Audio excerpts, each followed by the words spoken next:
Bueno, buenos días, buenas tardes, buenas noches, donde nos estén escuchando, ya sea fuera de Costa Rica o en Costa Rica. Nosotros somos Bermútico Podcast. Yo soy Daniela y retorna mi compañero. Oh, Brian, hola, ¿cómo están? Hola Brian, ¿cómo vas? ¿Cómo vas a paternidad? Que había estado de baja de paternidad. Muy bien, bueno, y las tareas hasta enero, vamos, hasta ahora, bien, mejor de lo que esperaba. Muy bien, bueno, me alegro. Además está precioso, Owen, está divino. Y bueno, empezamos segunda temporada y vamos subiendo el nivel de nuestro Me podcast encantó. porque tenemos una invitada de lujo.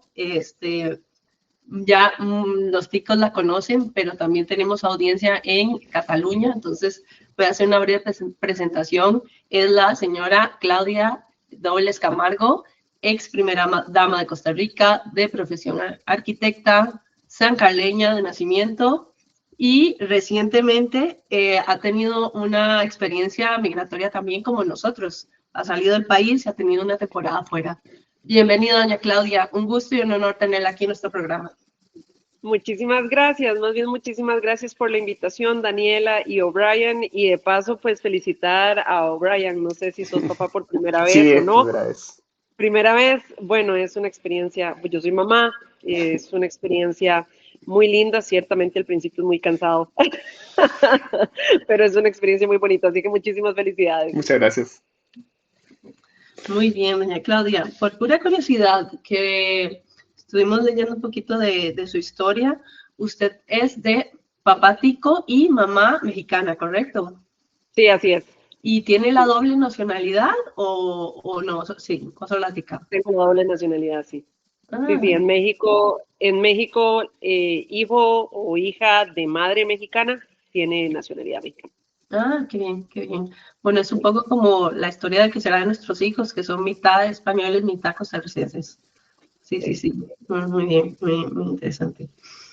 Y bueno, doña Claudia, vamos a dividir un poquito el podcast en 4 temas y el primero queremos saber un poquito más de su experiencia en el extranjero, ya que justamente nuestra audiencia pues es de ticos que viven en el extranjero y me gustaría saber cómo fue su experiencia, además de la parte académica, como inmigrante, como profesional, como madre, vida en familia también. ¿Qué se trae esta experiencia de vivir en Estados Unidos? Muchísimas gracias. Bueno, yo he tenido la oportunidad de emigrar diversas ocasiones en mi vida por diferentes, digamos, momentos. La primera vez que viví fuera, de hecho, lo hice en Francia, estando muy joven, tenía 22 años, y me fui con un programa del gobierno francés y estuve viviendo en Francia por poco más de un año. Esa fue la primera vez y estaba muy joven. Eh, Después, eso fue por una oportunidad, digamos, más académica. Después, por una oportunidad profesional, estuve viviendo 5 años en Panamá. Ok, bastante. ¿Sí? Por trabajo, viví 5 años en Panamá. De hecho, mi hijo nació en Panamá, justo por eso. Ok, ajá. Estaba viviendo, trabajando allá cuando estaba embarazada de mi hijo Gabriel y Gaby nació allá. Y, y ya últimamente, que nos regresamos hace algunos meses, estuve viviendo más de 3 años en Estados Unidos, en la zona de Boston, esta vez por motivos académicos otra vez.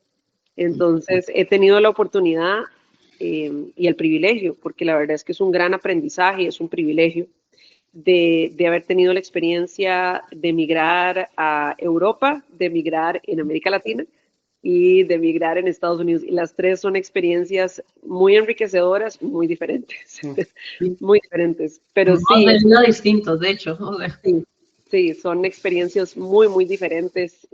Pero sí creo que de todas se aprende muchísimo. Yo me considero más bien muy afortunada de haber tenido la posibilidad de aprender de otros países, de otras formas de hacer las cosas, de otras culturas, tener que adaptarme. Es una habilidad, la adaptación es una habilidad y yo creo que las personas que en algún momento nos hemos tenido por diferentes razones, voluntarias o no, que salirnos de nuestros países, eh, uno aprende a adaptarse. aprende también a modificar sus propios procesos y patrones, y yo creo que eso es un gran aprendizaje. Claro. Además de que siempre se aprende de un nuevo lugar, de una nueva cultura. Entonces, yo de entrada decir que yo lo veo de una manera siempre muy positiva. Por supuesto que tiene sus retos. Para mí fue retador en las 3 ocasiones, de maneras diferentes. Sí, sí, sí, en etapas de la vida diferentes Y también. en etapas de mi vida muy distintas. Pero me llevo un gran aprendizaje, Y de esta última ocasión, en Estados Unidos, la verdad es que era por una oportunidad académica. Regresé, digamos, pasé 3 años otra vez en la academia y lo disfruté muchísimo, mi primera vez viviendo fuera digamos, en Estados Unidos, había visitado pero nunca había vivido. Y la verdad es que fue una experiencia muy positiva, pero nosotros pues estábamos en un lugar muy particular, vamos a decirlo así, digamos, el área de Boston dentro de Estados Unidos tiene sus particularidades porque es una región donde hay muchísimas universidades, entonces la dinámica de por sí de la ciudad y de la región, digamos, del área de Boston, es muy relacionada con gente que constantemente entra y sale de la ciudad por temas académicos y eso la hace bonita, muy dinámica y tiene pues una identidad que está muy relacionada con eso. Y yo la verdad que lo disfruto muchísimo. Bueno. Oh, muy bien, qué interesante, sí, las 3 perspectivas de lugares distintos. Y me llama mucho la atención el lugar donde estudió el Instituto Tecnológico de Massachusetts, bueno, que es considerado una de las mejores universidades del mundo. ¿Nos puedes contar un poco cómo fue la experiencia académica y por qué específicamente estudiaste algo con inteligencia artificial? Sí, bueno, la historia tiene una raíz que no arranca en el MIT. Yo cuando nos vamos a Estados Unidos, nos vamos porque realmente a mí se me presentó la oportunidad. Yo participé en un concurso en la Universidad de Harvard y me gané una beca completa mediante un fellowship en Harvard. Okay. Para analizar más a profundidad temas como de política pública. Ellos le llaman del ambiente construido, pero es que la traducción no es fidedigna. No es fidedigna cuando uno la intenta traducir, porque el ambiente construido más bien es como decir el ambiente creado. Entonces, va más allá de un tema de construcción, es todo aquello que está modificado por el ser humano. Es como se estudia a partir de digamos, como de un pensamiento sistémico de cómo modificamos nosotros el ambiente. Y eso fue lo que yo hice en Harvard. Estando ahí, en el primer semestre que estuve ahí, me invitaron a un simposio que estaba organizando Harvard con MIT y Stanford era como el futuro era un análisis grande, digamos, como el futuro y estaba dividido como el futuro de las ciudades, el futuro del gobierno, el futuro de la salud, el futuro de la ciencia. Y a mí me invitaron al futuro de las ciudades. ¿Verdad? Yo dentro de Harvard estaba dentro de la escuela de planificación, arquitectura, diseño, ¿verdad? Desarrollo urbano, etc. Me invitan a ese espacio, yo participo, pero decido quedarme al resto del evento porque me había parecido que estaba muy interesante. Y cuando estoy ahí, me doy cuenta de que yo dije, bueno, qué interesante, era de los primeros paneles, pero dije, bueno, yo soy como de la única mujer latinoamericana aquí. Ah, mira. y bueno, este panel, ¿verdad? Pues estoy yo, soy la única mujer latinoamericana, pero bueno, estoy yo. Y en lo que me quedé el resto del espacio, realmente la presencia de América Latina, digamos, era muy simbólica, por así decirlo, muy simbólica. Y ciertamente de mujeres de América Latina, de ahí era prácticamente yo. Entonces, en ese momento, y viendo un poquito todo lo que se venía, nosotros usamos en el sector de diseño y construcción, se usa inteligencia artificial. De hecho, hay conceptos de inteligencia artificial que se han usado desde hace muchísimo tiempo en el sector de diseño y construcción, porque nosotros generamos los modelos de un edificio y se pueden generar los modelos de una ciudad en digital se le llaman gemelos digitales, y a partir de esos gemelos digitales, dependiendo de cómo se haga ese modelo, uno puede meterle algoritmos que mejoren temas de eficiencia, construcción, materiales, mantenimiento, etcétera. Entonces, digamos, yo familiarizada con el tema estaba desde el enfoque de la planificación urbana y la construcción, pero estando ese día ahí, me di cuenta que nosotros no estábamos, por lo menos en ese espacio, en ese lugar en donde se toman muchísimas de las decisiones alrededor del futuro de la inteligencia artificial, no el único, pero sí uno de los más importantes, nosotros no estábamos ahí. Okay. Es decir, América Latina no estaba ahí. Y menos las mujeres, en ese caso. Menos las mujeres, ¿verdad? Entonces, en ese momento tomé la decisión de que mi siguiente paso iba a ser participar, hacer una propuesta y entrar a MIT para trabajar el tema de inteligencia artificial, ya no desde el punto de vista de lo que yo estaba haciendo, de la parte de planificación urbana o de la parte de construcción, sino más bien desde el entendimiento de los retos y las oportunidades y cómo se podía hacer política pública alrededor de eso. Pero nace de ahí, entonces a partir de ahí es que yo paso luego a MIT y por eso termino en MIT trabajando en investigación alrededor de inteligencia artificial. Uy, qué interesantísima la historia, por qué llega ahí, me ha encantado, muy interesante. Doña Claudia, ahora, digamos, tal vez podemos entrar al segundo bloque que queremos, es sobre los costarricenses que estamos en el exterior. Y nosotros, digamos, aquí en la comunidad costarricense, aquí en Cataluña, bueno, formamos parte de una asociación, la Asociación Cultural Costarricense y Catalana, y cada 4 años, pues tenemos el derecho al voto e ir a votar, por ejemplo, a los consulados, ¿verdad? Al día de hoy, por ejemplo, el voto en el extranjero, por ley del Tribunal Supremo de Elecciones, solo podemos votar en el consulado general. Y muchas veces para nosotros representa un desembolso económico y ese gozo de tiempo que los que vivimos en Barcelona, para que tenga más o menos una idea, hacemos 620 kilómetros hasta Madrid. Y ya no quiero ni pensar en lugares como Brasil, donde yo he vivido, que la gente tiene que ir 12 horas, a veces 3 días hasta llegar a Brasilia, ¿verdad? En países continentales como Brasil o Estados Unidos mismo. Entonces, una de nuestras dudas o de la gran preocupación de la comunidad que tenemos aquí es si, por ejemplo, en un eventual gobierno suyo se podría ver una reforma a esta ley donde pudiera haber opciones como, por ejemplo, voto por correo postal, como en España se permite el voto por correo, el voto español. También abrir la posibilidad de que se pueda votar en consulados honorarios o poner juntas electorales móviles, que sería una forma de garantizar nuestro derecho al voto. ¿Usted cómo lo ve? Muchísimas gracias, Daniela. Sí, no, definitivamente tenemos que hacer todos los esfuerzos para facilitar, ¿verdad? Y generar las condiciones para que todos y todas las costarricenses que residen fuera de Costa Rica puedan ejercer su derecho al voto, porque es un derecho.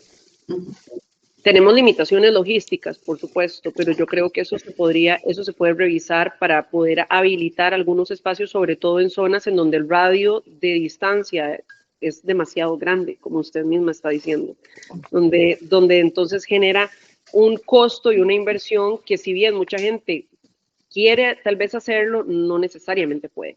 No necesariamente puede sacar el tiempo y no necesariamente tiene tampoco los recursos, porque eso significa, dependiendo de cuánto se tenga uno que movilizar, no solamente el costo de movilizarse, sino que de repente ya no me puedo regresar necesariamente el mismo día, ¿verdad? Entonces tiene otros costos asociados. Nosotros estamos de entrada pensando también que en Costa Rica el Tribunal Supremo de Elecciones acaba de hacer un pilotaje para las elecciones municipales que pasaron el año pasado. Acaba de hacer un pilotaje de voto electrónico.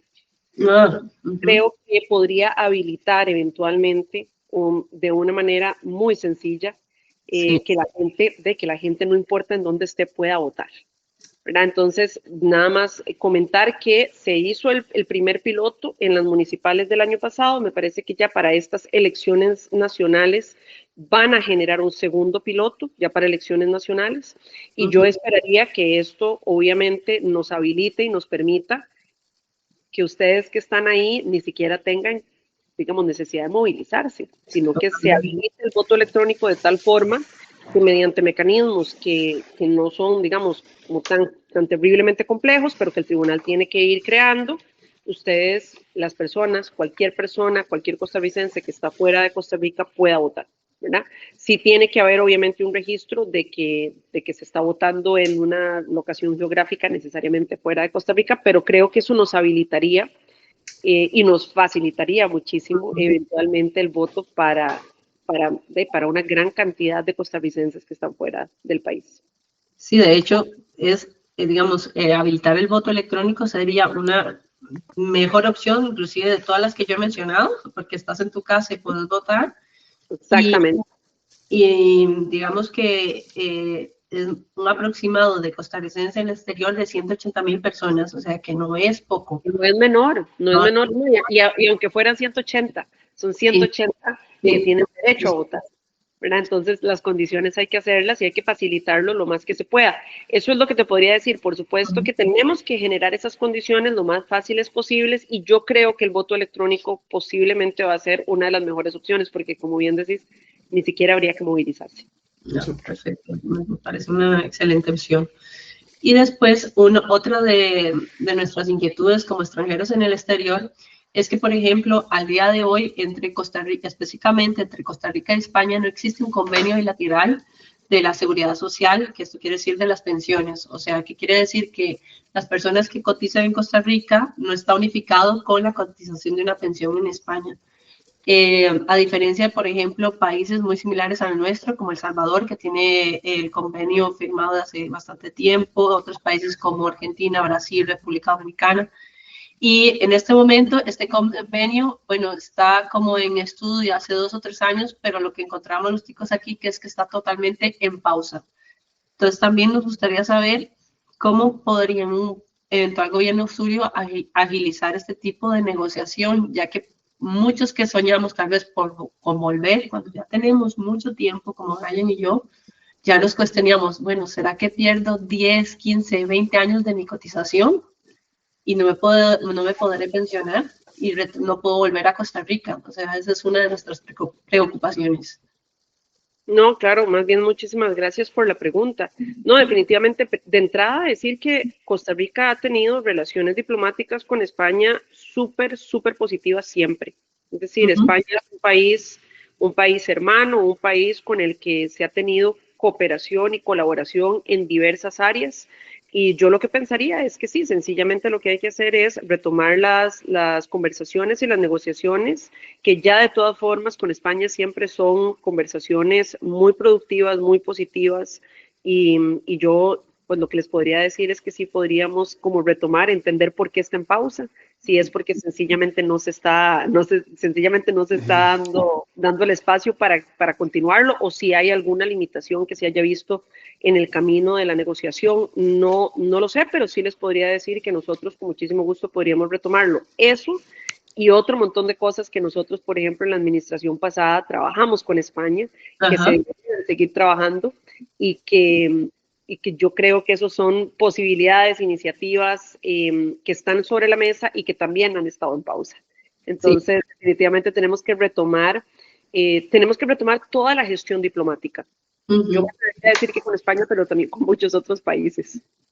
Sí, de acuerdo. De hecho, Brian, vos, ¿verdad? Es una de tus preocupaciones, ¿no? Que has cotizado desde los 19 años en Costa Rica, después aquí ya has estado 2 años.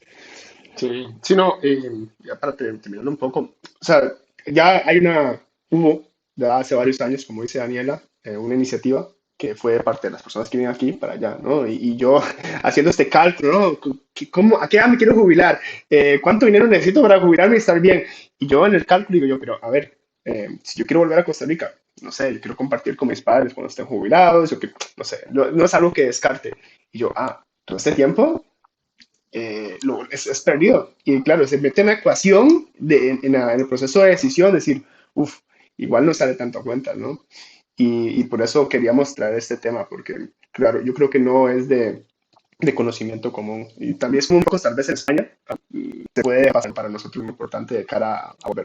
No, por supuesto. No, nosotros retomamos la agenda diplomática que exista con España y con países que sé que está ahí y de regresar a esa acción nacional que creo que hemos dejado de lado un poquito en la administración. Muy bien.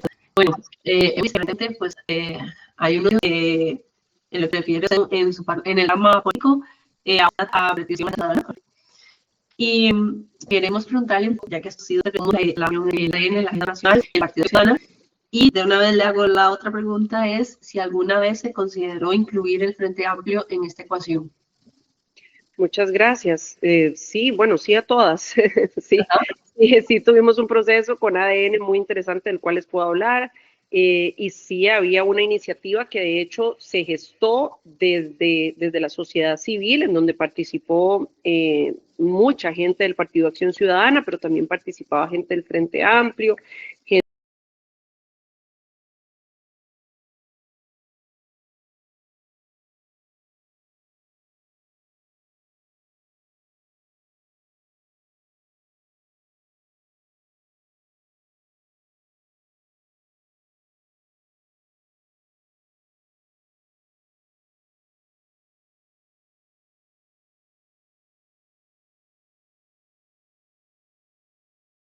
el Partido Centro Democrático y Social, el Partido ADN también formaba parte de una iniciativa de la sociedad civil que se llamó Agenda Viva.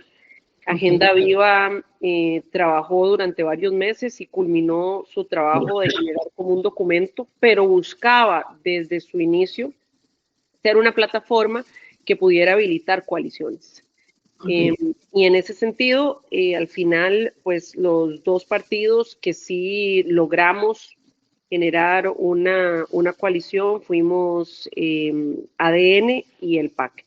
Pero había, creo yo, un espíritu de que se incorporaran muchos más partidos y cada uno de los partidos pues tomaba la decisión si quería continuar las negociaciones o no. Entonces sí te puedo decir que yo creo que tanto el PAC como ADN entendimos el momento histórico en donde estamos en Costa Rica, entendimos que el futuro de la política es distinto ya.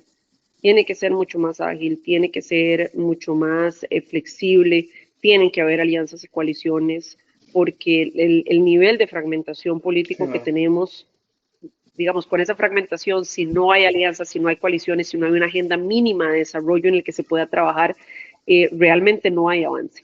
Entonces, nosotros lo estamos viendo así, lo entendemos así, y bueno, pues se ha hecho también una invitación a sumar para otros partidos, ya no nacionales, porque ya no hay tiempo, ya se cerró, digamos, el proceso mediante el Tribunal Supremo de Elecciones, pero sí hemos hecho una invitación para que otros partidos subnacionales, es decir, locales, puedan sumarse, que otros sectores se sumen, que personas se sumen.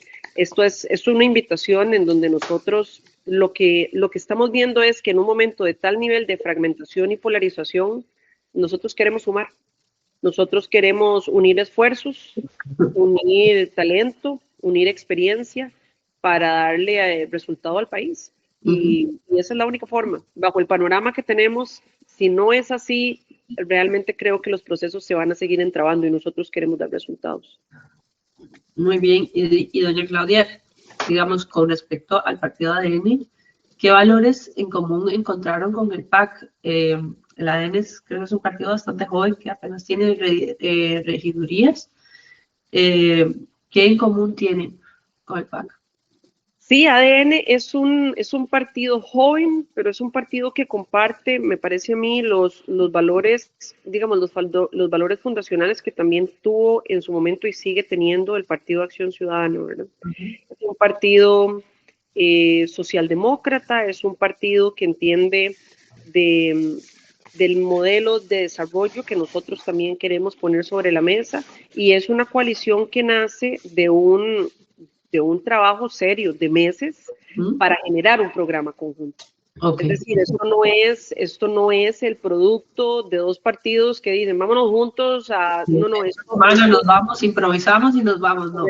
Formalizar una coalición ante el Tribunal Supremo de Elecciones tiene requisitos, ¿verdad? Uno de los grandes requisitos es un trabajo formal, serio, documentado, que se entrega ante el Tribunal Supremo de Elecciones como un pacto de coalición en donde se indica cuál es el programa, cuáles son los pilares fundamentales en los que se va a trabajar, cómo se va a generar la estructura, digamos, de cara a la campaña, cómo se van a distribuir las nóminas. Es decir, hay un trabajo serio e importante que se da previo a que el tribunal siquiera considere la revisión, ¿verdad?, de la coalición. Entonces, este ha sido un trabajo de meses. No es un trabajo que nació del último mes o de los últimos 15 días. Este ha sido un trabajo de los equipos de los diferentes partidos, generando un programa conjunto, ¿verdad? Porque al final del día el tema es que nosotros compartimos por el fondo, o sea, lo que queremos, la visión país,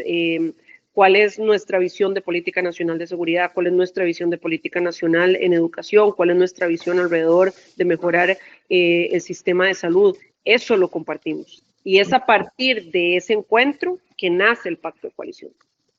Ok, entonces sí que una coalición es un proceso mucho más complejo, que lleva meses, como usted me ha dicho. Y referente a esta coalición, ¿usted cómo se siente como mujer liderando este proyecto? Porque entiendo que como mujer es la única y la primera que está haciendo algo así. ¿Qué significa para usted?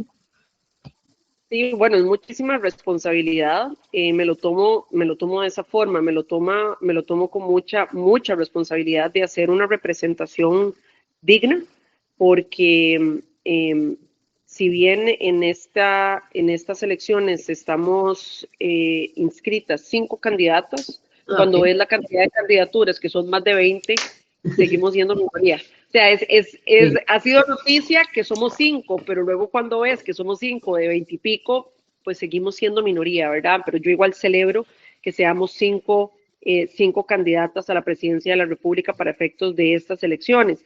Pero nosotros somos la única coalición para las elecciones del 2026 y en mi caso, que es posiblemente de las cosas más importantes, yo soy la primera mujer en la historia de Costa Rica liderando una coalición nacional. Es la primera vez. Sí, es algo estoy segura que vendrán muchas más, pero esta es la primera vez que hay una coalición nacional liderada por una mujer en la historia de Costa Rica. Entonces yo me lo tomo con muchísima seriedad, con muchísima humildad, con una agenda que entiende que parte de nuestras grandes prioridades es cerrar brechas, y de las grandes brechas que seguimos teniendo son las brechas de género. Están ahí, siguen estando ahí, y que las mujeres que participamos en política lamentablemente seguimos siendo objeto de muchísima violencia. No solo yo, las mujeres que participamos en política, no importa en dónde nos ubiquemos en el espectro ideológico, seguimos siendo mucho más sujetas de la violencia política, y tenemos una barra que nuestros compañeros hombres no tienen. Tenemos una barra más alta. Y con críticas que son de una índole muchas veces física, de cómo nos vemos, cómo nos vestimos, cómo hablamos, no necesariamente de fondo, o no solo por el fondo. Entonces, bueno, yo me siento muy, muy honrada, me siento con muchísima responsabilidad. Igual necesitamos cada vez más mujeres participando en política, más mujeres en espacios de toma de decisiones, no solamente en política, que la política tiene un impacto muy importante en todo lo demás, pero ciertamente necesitamos más mujeres en puestos de exposición y de liderazgo y de toma de decisiones, porque aparte el poder de la referencia no es menor, no es menor. Entonces, en ese sentido creo que es una buena noticia que seamos 5, es una buena noticia que por primera vez haya una mujer liderando una coalición nacional, pero necesitamos más mujeres, necesitamos más. Todavía hay más trabajo que hacer en todos los campos, pero el político es uno de los que más. Así es. Doña Claudia, tengo una pregunta ¿por qué hace doble candidatura? Usted se está presentando, además de ser como candidata a la presidencia, también como diputada por San José, ¿es correcto? ¿Por qué la decisión de aspirar a ambos puestos? Pues yo más bien me pregunto por qué el resto de los candidatos y las candidatas no lo hacen, porque ya cuando uno ve la dinámica política que estamos viviendo en Costa Rica, regresando al tema de la fragmentación, el sistema bipartidista tenía una dinámica política que no responde ya al sistema multipartidista que tenemos al día de hoy. Ya nosotros deberíamos, con la cantidad de partidos políticos que tenemos, empezar a pensar en una Costa Rica que empieza a tener una dinámica más como semiparlamentaria al menos, donde por la cantidad de partidos políticos se requiere de alianzas, coaliciones y se requiere de que la dinámica política cambie. Nosotros así lo vemos y así lo hemos entendido. En un tipo de sistema como ese, se requieren también liderazgos de oposición en el momento, porque es demasiada la fragmentación. Y si no hay interlocutores claros, legítimos, y que vayan también con una agenda de desarrollo ante la ciudadanía en la Asamblea Legislativa, y que sean también figuras que digamos, que rindan cuentas de lo que se propuso para pedir el voto versus lo que se está trabajando en la Asamblea Legislativa, se convierte también en un sistema un poco caótico.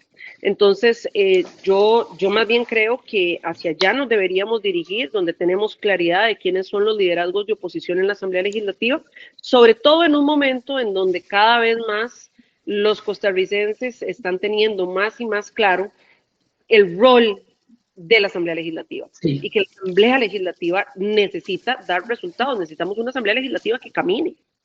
Pero para que la Asamblea Legislativa camine, se necesitan liderazgos en la Asamblea Legislativa que sepan generar alianzas, que sepan tender puentes y que tengan claridad de una agenda mínima de trabajo.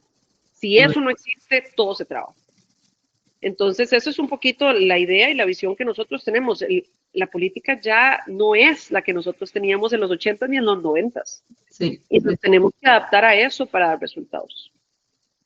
Sí, justamente esta respuesta que usted me ha dado a mí me lleva a la siguiente pregunta, que en el caso de que, por ejemplo, usted no esté en el Ejecutivo, pero sí en el Legislativo, ¿con quién haría primero alianzas o qué proyectos, o sea, si tiene ya un proyecto prioritario, en el caso de que sea como diputado? Totalmente. De hecho, antes de llegar a la Asamblea Legislativa, yo públicamente he dicho que nosotros ya en febrero nosotros vamos a saber quiénes son las personas que nos van a representar en la Asamblea Legislativa y nosotros sin duda vamos a estar ahí. Y que nosotros hemos hecho un compromiso público de que extenderemos la invitación con una agenda que compartamos, porque al final del día yo estoy más que segura que muchas de las propuestas de las diferentes candidaturas, por supuesto que tendremos diferencias, pero habrán cosas en donde habrá áreas comunes. Nosotros estamos generando un plan desde el Ejecutivo que tiene una traducción, por así decirlo, al legislativo. Y donde nosotros veamos áreas comunes con otros partidos, extenderemos de entrada una invitación desde febrero a que empecemos a trabajar en conjunto con algunos mínimos, digamos, que tengan algún nivel de mayoría, sí, para entrar directo con una agenda en la que haya algún nivel de consenso. Entonces eso sin duda habrá que hacerlo, sin duda habrá que hacerlo. Muy bien, yo creo que, yo espero que para estas elecciones los chicos entendamos que el presidente obviamente es una figura importantísima, pero si también lo elegimos bien en la Asamblea Legislativa, es que nada pasa. Nada pasa. Nada avanza. Sí, ojalá que tengamos esta conciencia para sí se puede avanzar, ¿verdad? Digamos, sí, porque yo quiero liberar de responsabilidad al Poder Ejecutivo. Digamos, el Poder Ejecutivo tiene un margen. Evidentemente, ese margen se ve muy limitado, sí, si no viene acompañado de un trabajo conjunto con la Asamblea Legislativa, pero sí tiene un margen. Y ciertamente ese margen se reduce a cero si en vez de intentar dialogar y trabajar con la Asamblea Legislativa, lo que la Presidencia de la República se dedica es a insultar, a ofender y a pelearse con la Asamblea Legislativa. Entonces, ese margen que desde el Ejecutivo es reducido, que con el Legislativo se agranda considerablemente y es necesario, se reduce a cero si usted se pelea. Y ciertamente esta administración, en lo que son realmente sobresalientes, es en pelearse con todo el mundo. Ya, entendemos, sí. Y ya última pregunta, y ya le cedo el paso a Brian con el cuarto bloque de preguntas. Doña Claudia, yo he hablado con muchos familiares, muchos conocidos, y mucha gente me dice lo siguiente. Yo, digamos, de su figura política vemos una mujer súper capacitada, con mucha proyección, muy preparada, pero lo que se siente es que a veces la gente no liga su nombre de lo que pasó con todo el tema de la pandemia. A pesar de que hubo una crisis a nivel mundial, sanitario, económico, ¿cómo puede usted construir una propuesta política nueva cuando la gente inevitablemente a veces la asocia a usted con ese periodo? Pues yo abogo por las personas que también están dispuestas a recibir mayor información de qué fue lo que sucedió. Realmente el manejo de la pandemia de Costa Rica fue sobresaliente. No lo digo yo, digamos, no me tienen por qué creer a mí.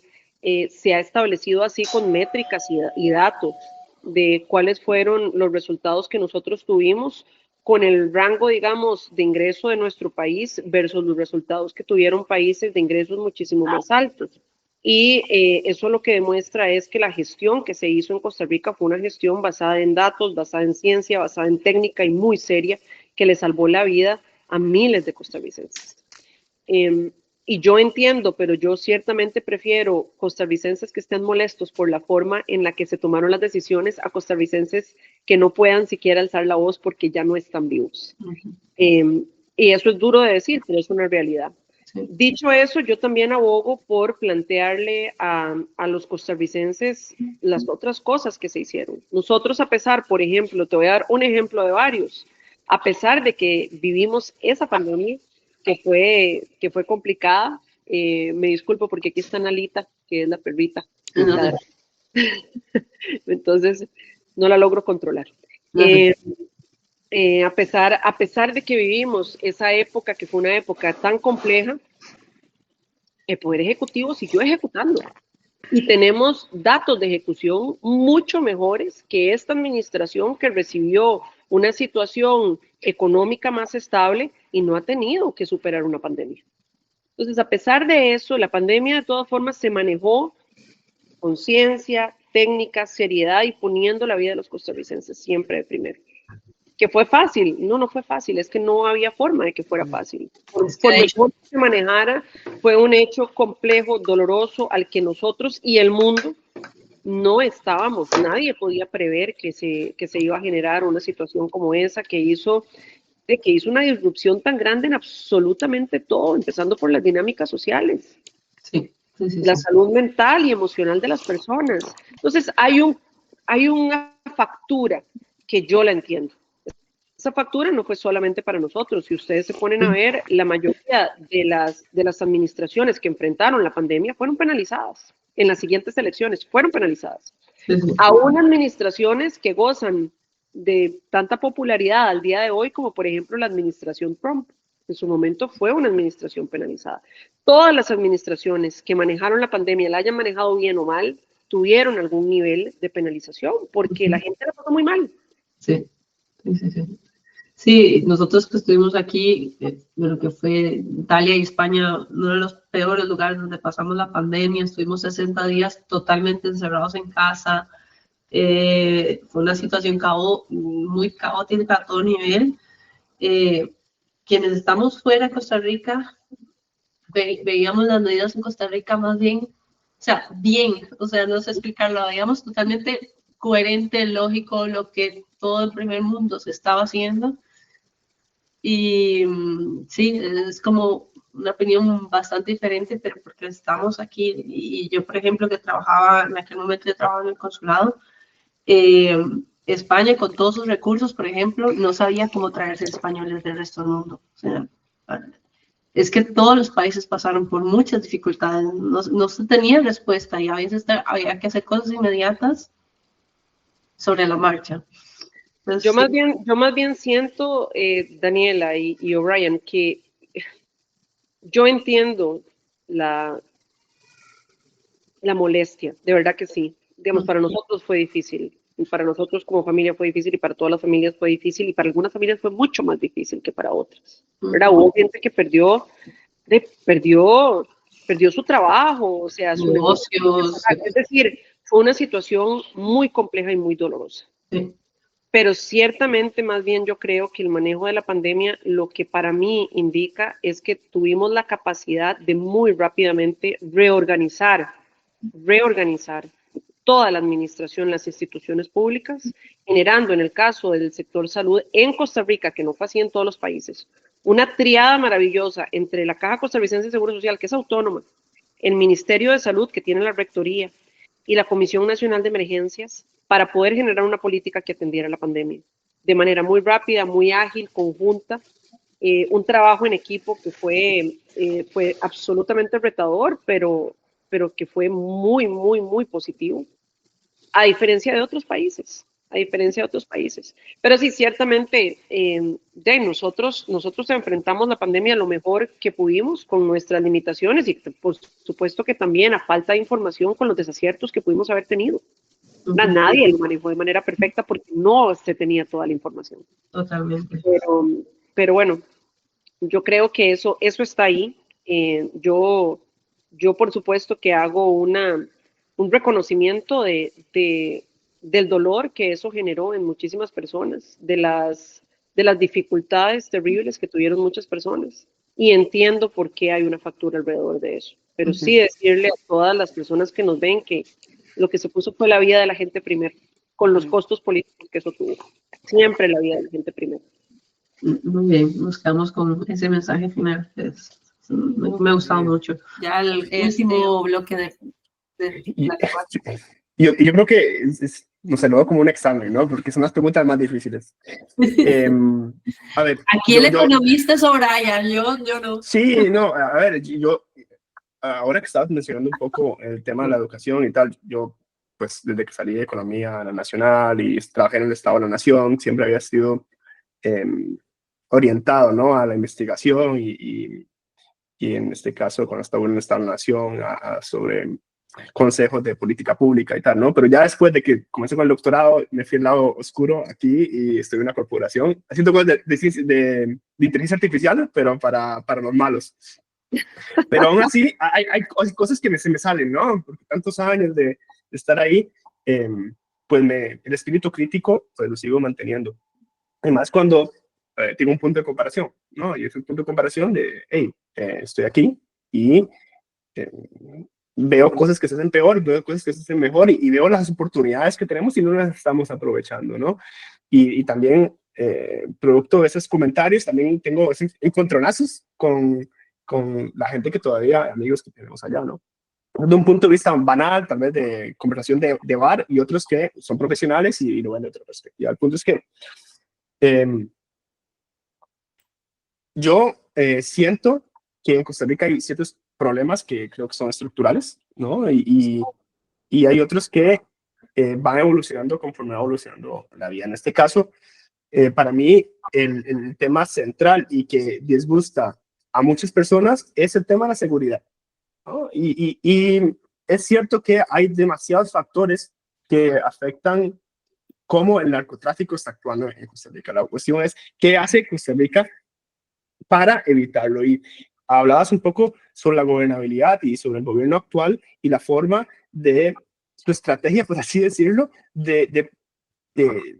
entre ellos, entiendo yo, es socavar o menear al árbol para ver qué manzana podría caer. Yo me imagino que por ahí va el asunto, pero es verdad que en ese proceso se está debilitando. El primero, la independencia de poderes, y segundo, se está poniendo en juego la gobernabilidad del país, y eso está muy relacionado con el tema de la coalición.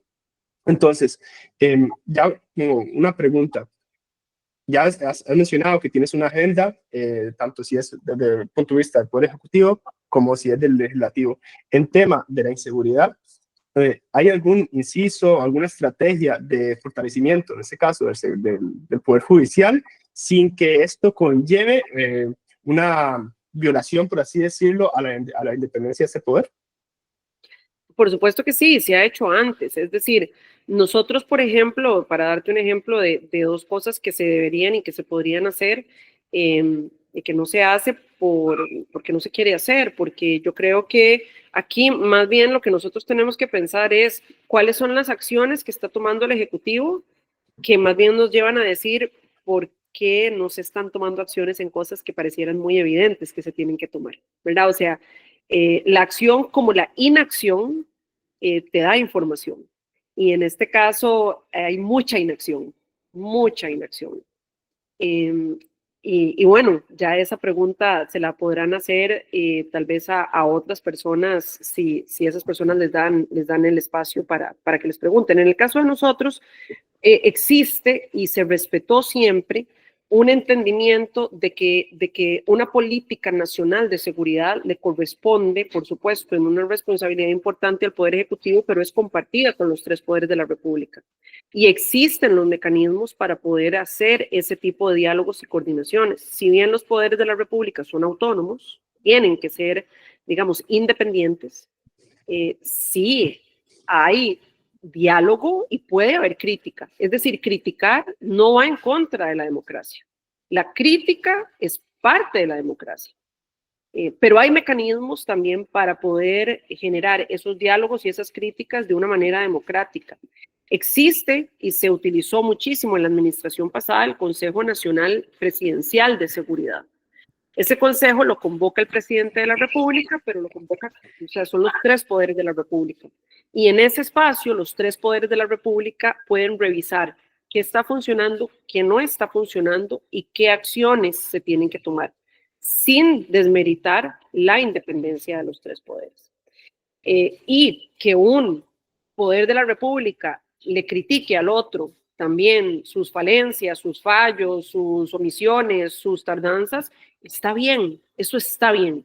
El problema es que nosotros en este momento no tenemos una crítica con miras a resolver. Lo que creo que estamos teniendo es una crítica con miras a socavar la independencia de poderes, a deslegitimar la independencia de poderes y hacerle creer a las personas que esa independencia de poderes es la que no nos está dejando avanzar. Y eso es peligrosísimo. Eso es muy peligrosísimo. Sí, ya lo hemos visto. Pero bueno, también... La historia la hemos visto, no es nueva. Lo que pasa es que lamentablemente, como Costa Rica en la región, dichosamente siempre ha sido un país relativamente estable en referencia a la inestabilidad que vive la región, no estamos entendiendo que es el mismo guión que otros países hermanos han vivido y que ese guión no termina bien. Entonces, mecanismos para la coordinación de los tres poderes de la República sí existen. Criticar y buscar la mejora y que un poder de la República le dé retroalimentación al otro es válido en democracia. Si usted lo hace mediante los mecanismos que la democracia te da y salvaguardando también la independencia de poderes y respetando los valores fundamentales de la República.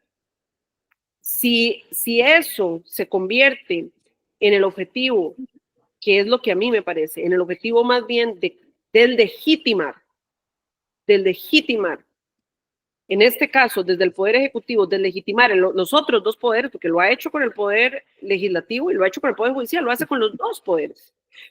A la par de una narrativa que le dice a los costarricenses, deme 40 diputaciones para yo lograr hacer algo. Yo lo he dicho públicamente, ¿por qué para pedir 40 mejor no piden las 57? Con 40 diputaciones en la Asamblea Legislativa usted no tiene un debate democrático. No hay nada que debatir, no hay nada que hacer. Usted ya tiene la votación, usted puede votar lo que usted quiera. Y le venden a los costarricenses que es solo de esa manera que la Asamblea Legislativa va a avanzar. Claro. Cuando eso no es real. Yo lo entiendo y yo estoy contigo, ¿no? Pero a ver, viendo un poco, ¿cuál es la posición de mucha gente que conozco? Y también se refuerza por un comentario de un compañero del trabajo ruso. Y una de las cosas que me dijo fue, yo estoy impresionado por la cantidad de personas, cuando yo fui de visita ahí, son pro Putin. Y yo como desarrolle. No, porque para muchos costarricenses que nos habló él, dice que la figura de esta persona autoritaria que no tiene vacilación en tomar una decisión y que lo que se hace es en pos de su país o lo que sea, es este líder fuerte, es atractivo. Entonces, yo siento que esta percepción existe también en Costa Rica, ¿no? Y mucho de lo que estás hablando va en esa línea de decir, yo prefiero, no sé, poner en juego, que es como una apuesta, un poco de riesgo a la democracia con tal de que algunas cosas se muevan o que mi percepción, en este caso, la seguridad mejore. Claro, pero es una apuesta y que yo no sé si está bien fundamentada en términos de probabilidades y ganancia, ¿no? No sé si me explico. No, te explicas muy bien y siguiendo el ejemplo es como decían, es como una ruleta rusa, porque el problema es que el sistema, si bien es cierto, ha estado entrabado, el sistema requiere cambios importantes. Yo de hecho creo que algunas de las críticas que el presidente de la República hace son válidas. Por eso insisto, criticar lo que no funciona no es antidemocrático. Es que no No, no. esté con miras de resolver mediante los mecanismos democráticos el problema. Entonces, vamos a partirlo en dos. Yo estoy de acuerdo que la frustración y la molestia que tiene la gente es porque se requiere que el sistema, el aparato estatal evolucione y genere las reformas que requiere para poderle dar resultados a las personas. Porque al final del día la gente lo que quiere es resultados. Exacto. La mejor defensa de la democracia son buenos resultados. En eso todos estamos de acuerdo. Ahora, la pregunta es, ¿esas reformas las vamos a hacer mediante las vías democráticas o vamos a hacer una apuesta de altísimo riesgo con un guión que ya otros países han caminado y que en ningún caso ha terminado muy bien? Sí, exacto. Entonces, si nosotros creemos que nosotros vamos a hacer la excepción histórica, sí, yo diría que esas apuestas están en contra nuestra. Claro. Y yo creo que esa es la narrativa. Claro, esa narrativa se alimenta y está basada en una molestia que es válida y es legítima. Y es la molestia de las personas que quieren ver resultados. Entonces, yo lo dividiría de esas dos maneras porque no son excluyentes. Resultados hay que hacer, reformas hay que hacer. Las reformas se tienen que dar, hay cosas que no están funcionando. Hay cosas que no están funcionando. Y yo creo que estamos en un momento en donde hay disposición de que los poderes de la República se sienten a decir, vean, si no hacemos ciertos cambios, la gente del todo va a dejar de creer en el sistema. Claro. Pero mediante los mecanismos de la democracia. La otra ruta que nos están planteando es la ruta autoritaria, que sí, la gente ya para este punto está dispuesta a asumirla porque es como, ya no me importa nada, lo que yo quiero es que algo pase. Claro, pero ese que algo pase, lo que puede pasar, no necesariamente es lo que creemos y queremos que va a pasar. Claro, no, sí. No, estoy contigo. Pero es un tema muy difícil, ¿no? Sí, algo así como vender el alma al diablo, pero que pase lo que yo quiera. Pues no es siempre por... Sí. Creo que no estamos midiendo las consecuencias. No, yo creo que hay mucho desconocimiento. Hay desconocimiento histórico de toda Latinoamérica. Vamos a ver que, como tú dices, hemos tenido suerte, Costa Rica, así va todo, Chile, Argentina, aquí cerca tenemos Nicaragua, Panamá, o sea, es que hay miles de historias, cientos. Y otro tema que, al menos a mí, cada vez que regreso, y supongo que estabas en Boston, tal vez en Boston no va a ser tan distinto, es el costo de vida, ¿no? Y Costa Rica es caro y esto es algo muy, muy recurrente. La gente, por ejemplo, en España me dice, hey, me encantaría Costa Rica, pero ahora es imposible, ¿no? No solo el boleto, es todo lo relacionado. Y me preguntan, ¿por qué? Y yo, wow, al inicio me costaba porque decir, bueno, sí, hubo un proceso inflacionario en los 90, los 2000, que originó, entonces, pero hoy en día yo voy al supermercado, ahora fui hace 3 semanas, y yo, ¿cómo es posible? ¿Cómo es posible que un producto que aquí cuesta, no me invento, 2 euros, allá cuesta 10? A mí las matas no me salen con el tema de los impuestos, ni con la importación, ni con las ganancias del importador y el distribuidor. Y buscando información, me he dado cuenta que el tema de la competencia y la promoción de la competencia es algo que estamos debiendo mucho, porque sí es cierto que podríamos llamar que la gentrificación está alzando mucho los precios de las zonas turísticas. Esto es esperable, es Estados Unidos, y pues la gente que viene tiene otro poder adquisitivo, y la persona que está vendiendo pues no lo va a vender por menos porque sea de Costa Rica. Pero el punto es que yo sí siento que debería de fomentarse la competencia, y es un tema que para mí no sea, al menos yo, no se ha cubierto, no he visto que se haya cubierto de una forma tan enfática. Yo creo que la existencia de monopolios que existen, encubiertos o no, pues también afecta a muchos intereses. Yo no sé si la promoción de la competencia es algo que está en la agenda de ustedes. Sí, pero yo iría muchísimo más allá. Por supuesto que la promoción de la competencia te garantiza un montón de beneficios, digamos, a nivel de mercado, y eso está muy bien. Pero yo más bien diría que lo que nosotros queremos promover es una agenda de competitividad, que es prima, pero no es la misma. ¿Ok? Es decir, nosotros estamos entendiendo que los costos escondidos que al final del día todos los y las costarricenses terminamos pagando también son el resultado de un montón de ineficiencias que tenemos en el sistema si uno lo ve desde el agregado, digamos, desde todo, desde literalmente un entendimiento sistémico. Es decir, nuestra red vial que es deficiente incrementa costos, ¿verdad? No es eficiente, incrementa los costos. Esos costos se trasladan al precio. Tenemos que hacer un esfuerzo por bajar los costos de la electricidad con la que todo el sistema opera tiene costos muy elevados, tenemos que buscar eficiencias, esos costos se traducen a los precios. Nosotros tenemos un problema grave en este momento de seguridad que nos está restando competitividad, las empresas están invirtiendo en seguridad. Esa inversión de costos, adivina dónde o sea, todos los costos se traducen al final del día en el consumidor final, se le traducen la gran mayoría. Tal vez algunos pocos no se podrán traducir porque ya no te dan los márgenes de elasticidad, pero ciertamente todas esas ineficiencias se traducen al costo final. Entonces nosotros lo que estamos entendiendo es que ahí es donde tenemos que mejorar. Ahí es donde tenemos que mejorar. Y hay cosas muy puntuales de reformas y de modernización en las que nosotros vamos a entrarle fuertemente, pero hay otro montón de cosas que son literalmente mejor en servicios públicos. La mejora en servicios públicos hace una mejora en la competitividad que eventualmente podría desencadenar en que esas eficiencias reduzcan los precios. Nosotros estamos llenos de ineficiencias. Esas ineficiencias todas van sumándole al precio. Entonces, por eso te digo, sí, por supuesto que la competencia es importante y es parte de una visión de mercado que funciona, pero ciertamente va mucho más allá y nosotros lo que estamos es planteando una agenda de competitividad. Nosotros ayer hicimos la presentación de la fórmula presidencial y la primera vicepresidencia, que es la señora Andrea Centeno, es una persona que ha sido directiva y ha trabajado, ella es experta, por ejemplo, en temas de inversión extranjera directa. La inversión extranjera directa va absolutamente relacionada de qué tan competitivo es un país. Porque nosotros competimos en la región y competimos en el mundo. Entonces, justamente vamos a darle una prioridad y un enfoque a esa agenda, una agenda de inversión pública, una agenda y la inversión pública, por ejemplo, mucho en conectividad vial, pero también conectividad digital, una agenda de seguridad, una agenda de desarrollo de talento humano. Si no tenemos el talento humano, ¿cómo vamos a competir en un mercado que cada vez es más de conocimiento y valor agregado?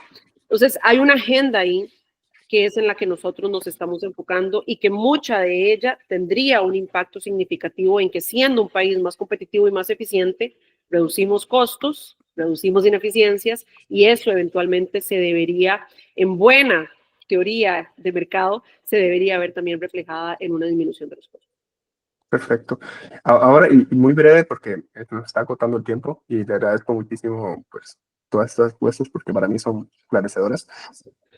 Y relacionado con el último punto que mencionaste, porque creo que se liga bastante bien, mencionaste el desarrollo humano y capital humano, ¿no? Y recientemente, no sé si has visto los resultados del estado de la educación, da miedo, porque nos vendemos y es una percepción, yo no sé si a través de los años, las décadas, de que somos un país relativamente bien educado, pero claro, yo veo ahora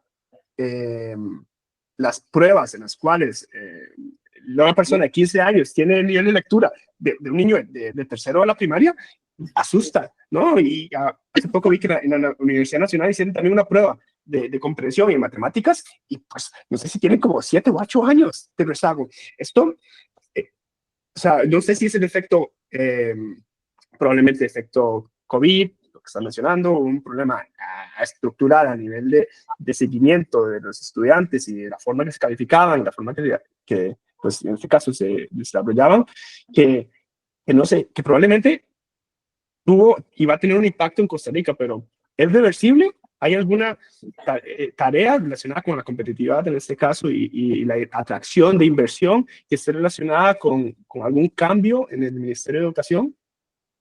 Sí, totalmente. Nosotros, de hecho, yo estuve en la presentación del Estado de la Educación y sí, es es muy, muy preocupante. Dichosamente, en esta ocasión ellos fueron muy, muy diligentes y se enfocaron muchísimo en una ruta, en una hoja de ruta para poder salir de esa crisis. Esa hoja de ruta está muy alineada con la propuesta que nosotros ya de todas formas estábamos planteando en el plan de gobierno. Entonces creo que ahí estamos con importantes coincidencias estructurales. Nosotros de entrada lo que hemos dicho es vamos a hacer un compromiso de aumentar el presupuesto de manera progresiva, con digamos, casi que un alineamiento con el aumento presupuestario que está planteado en el Estado de la Educación. Queremos arrancar entendiendo que necesitamos hacer como un nuevo pacto nacional por la educación y tener claro para dónde vamos, porque si no tenemos claro para dónde vamos, pues cualquier camino es bueno, aún el camino que nos lleve al precipicio. Entonces, tener claridad de a dónde vamos, a partir de esa claridad poder trazar cuáles son los objetivos y las métricas para garantizarnos que vamos por el buen camino y con un horizonte que ciertamente va a superar la próxima administración. Pero sí tiene que ser un pacto nacional para que supere la siguiente administración, pero bajo el compromiso que la siguiente administración tiene que plantearlo y tiene que ejecutar esa primera etapa, en la cual nosotros tenemos una propuesta de varios ejes, una propuesta de mejora en la gestión, una propuesta de incremento progresivo de presupuesto, una propuesta de algunas reformas. Sí, hay reformas importantes. Una de las reformas que nosotros definitivamente estamos viendo es sacar el órgano que pueda hacer una evaluación de la educación y sobre todo una evaluación de la calidad docente, sacarlo del Ministerio de Educación Pública y crearlo como un ente técnico independiente que pueda no diagnosticar necesariamente, sino que con base a los diagnósticos que de todas formas se generan de parte del Estado de la Nación con el Estado de la Educación, poder evaluar cómo estamos con respecto a eso y con respecto a los objetivos y las métricas que ya se hayan trazado en ese Pacto Nacional por la Educación. Entonces, sí tenemos una propuesta seria, pero también una propuesta realista, es decir, la salida de esta crisis no será en 4 años. Esa es la realidad. Pero sí necesitamos trazar esas luces largas y arrancar muy claramente con al menos 3 administraciones, en un horizonte que va más allá de 12 años, pero al menos 3 administraciones. ¿Cuál es el objetivo en esta primera etapa? ¿Cuál es el objetivo en la segunda administración? ¿Cuál es el objetivo en la tercera? Y eso es un poco lo que queremos hacer. Genial. Muchas gracias. Bueno, ya estamos aquí sobre el tiempo, ¿no? Sí, estamos sobre el tiempo. Y bueno, doña Claudia, queremos como cerrar con unas preguntas muy rápidas y muy curiosas de algunas de las que cuando viene el extranjero también, o sea, vamos a hacer un ping-pong, Orion y yo, y que responda de manera muy rápida y lo primero que se le venga a la cabeza. Ok, estoy casi de manera divertida un poco el podcast. Entonces, si quieres, comienzo yo, Brian, y la segunda voz, la tercera yo estamos, ¿ok?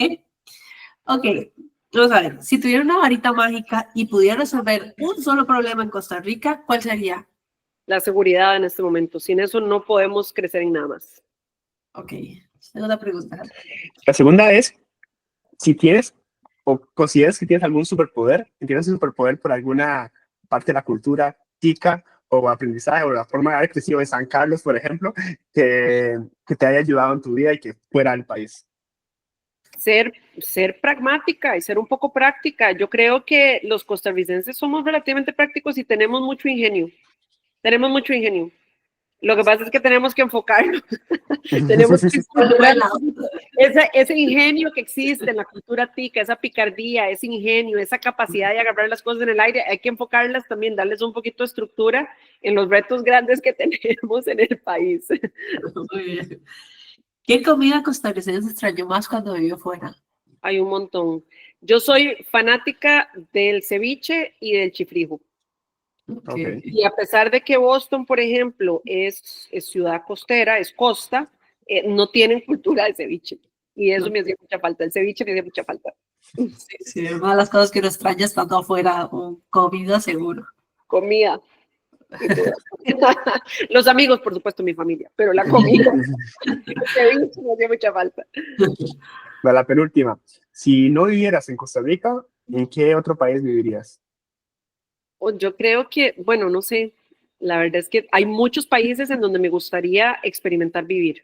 Ok, Hay varios países en donde me gustaría experimentar vivir. España me gusta, sobre todo porque tiene muy buena comida. es cierto. Tú verás, tú verás. Y última, ya cerramos esto. ¿Cuál es su fiesta patria favorita?